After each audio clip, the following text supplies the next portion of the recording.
ಬೇಸನ್ ಕಾ ಹಲ್ವಾ, ಕಡಲೆ ಹಸಿಟ್ಟಿಂದ ಮಾಡುವಂತಹ ಒಂದು ರುಚಿಯಾದ ಹಲ್ವಾ ಇದು. ಒಂದ್ಸರಿ ಮನೇಲಿ ಟ್ರೈ ಮಾಡಿ ನೋಡಿ.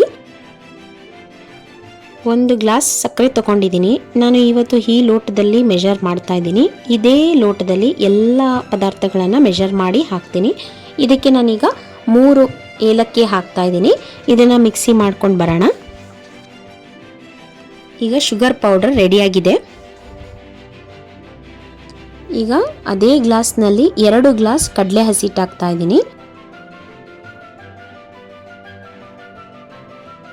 ಇದನ್ನು 10 ನಿಮಿಷನಾದ್ರೂ ಮೀಡಿಯಂ ಫ್ಲೇಮ್ನಲ್ಲಿ ಒಂದು ಹಸಿ ವಾಸನೆ ಹೋಗೋ ತನಕ ಹುರ್ಕೋಬೇಕು.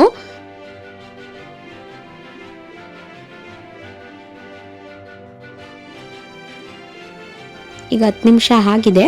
ಇದಕ್ಕೆ ನಾನೀಗ 1/4 ಲೋಟ ತುಪ್ಪ ಹಾಕ್ತಾ ಇದ್ದೀನಿ. ಇದನ್ನು ಚೆನ್ನಾಗಿ ನಾನೀಗ ಮಿಕ್ಸ್ ಮಾಡಿಕೊಂಡು ಸ್ವಲ್ಪ ಹೊತ್ತು ಒಂದು 5 ರಿಂದ 6 ನಿಮಿಷ ಹುರ್ಕೊಳ್ತೀನಿ.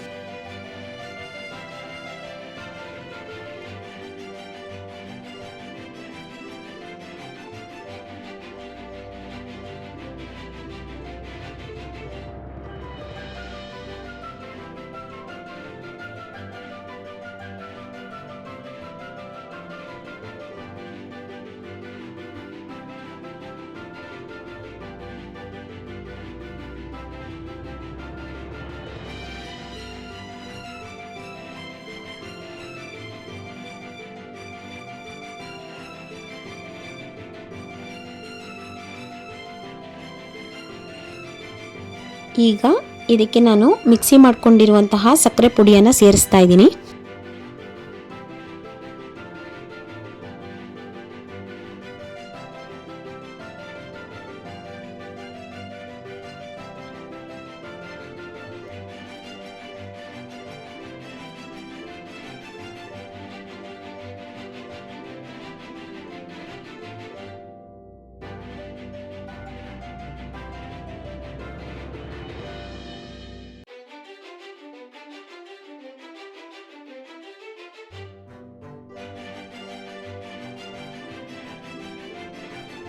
ಇದನ್ನೆಲ್ಲವನ್ನು ಚೆನ್ನಾಗಿ ಮಿಕ್ಸ್ ಮಾಡ್ಕೋಬೇಕು. ಚಿಕ್ಕದಾಗಿ ಕಟ್ ಮಾಡಿರುವಂತಹ ಬಾದಾಮಿಯನ್ನು ಸೇರಿಸ್ತಾ ಇದ್ದೀನಿ.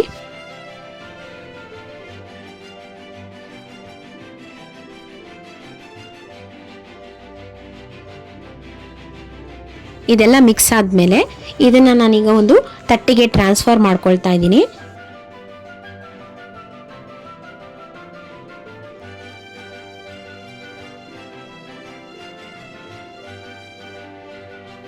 ಕಾಯಿಸಿರುವಂತಹ ಹಾಲು ಅರ್ಧ ಲೋಟ ಹಾಕ್ತಾ ಇದ್ದೀನಿ.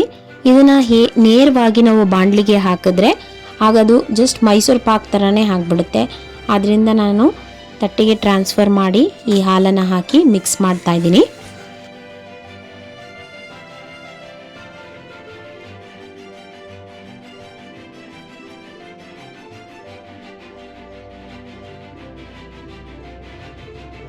ಕಡಲೆ ಹಸಿಟ್ಟನ್ನು ಒಂದು 10 ರಿಂದ 15 ಅಥವಾ 20 ನಿಮಿಷ ಹುರಿದ್ರೂ ತೊಂದರೆ ಇಲ್ಲ. ಚೆನ್ನಾಗಿ ಹುರ್ಕೋಬೇಕು, ಯಾಕೆಂದರೆ ಹಸಿ ವಾಸನೆ ಇದ್ದರೆ ಚೆನ್ನಾಗಿರಲ್ಲ.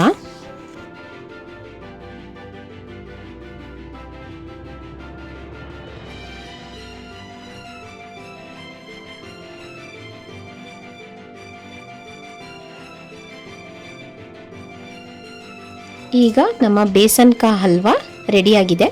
ಇದೊಂದು ಒಳ್ಳೆ ಹೊಸ ರುಚಿ. ಟ್ರೈ ಮಾಡಿ ನೋಡಿ. ಚೆನ್ನಾಗಾದರೆ ನನ್ನ ಚಾನಲ್ನ ಸಬ್ಸ್ಕ್ರೈಬ್ ಆಗೋದನ್ನ ಮಾತ್ರ ಮರಿಬೇಡಿ. Thanks for watching.